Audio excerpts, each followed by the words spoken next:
would you consider yung naging rally nitong November 30 as a flop? No. Dahil for the first time, nationwide. Kung nakita mo yung mga rally sa mga probinsya, huge ha? Sa Cebu, sa Pangasinan, sa Iloilo.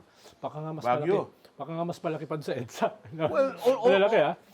huge only because there was no rally in the past. Na, Pero ang observation kasi parang nag-flop tong rally nito in both in Luneta and in EDSA People Power Monument. And ang for those apolitical people no na concerned no, ang observation la, kunyari ang comment na naguguluhan sila. Hindi na nila maintindihan. Oh, I remember this gotcha interview of Ted Filon. Na ginawa niya kay Rafaela David na akbayan. So, para the nutshell being na tinanong siya, so kung Marcos resign, hindi pwede. Pero kung Sara resign, pwede. So, parang may konting contradiction doon.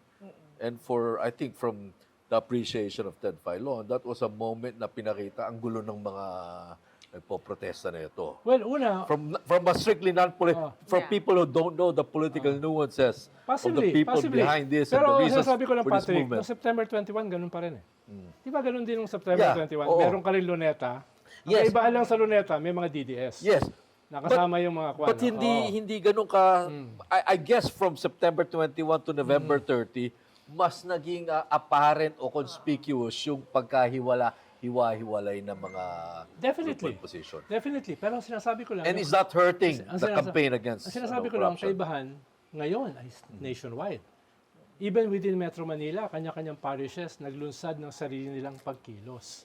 Ang sinasabi, by design yan hindi yan, sinabi talaga ng simbahan, mag-organize tayo sa kanya-kanyang lugar. Ayaw nilang maging Manila-centric. Ganun yung salita ni Yeah. Bishop Colin. Okay. Dahil nung nakaraan, puro Manila lang. No? Kaya nga sinasabi ko, may counting failure yung media, hindi na feature yung mga probinsya na malalaki yung mga rally. No? Ikalawa ay, syempre, yung katulad ng differences sa September 21, ganoon pa rin yung differences. Yung iba kasi, immediate. So you don't think there's some softening? Walang softening?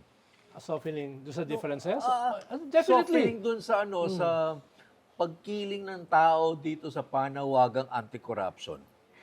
Well, Doon sa mga movement, sa mga Well, kumikilos. kung titignan mo yung survey, no, karamihan sa mga tao, the silent majority, ayaw ng extra-constitutional. Ayaw ng military junta. Kung yun ang batihan mo. No? Wala yan sa rally. Pero nasa social media yung mga tao na yan. Nasa survey sila. Kung yun ang batayan mo. No? Dahil wala ka namang batayan eh. Hindi lang naman batayan mo. Halimbawa, dito, ako na naman pumunta sa rally. Diba? 4/5 wala eh.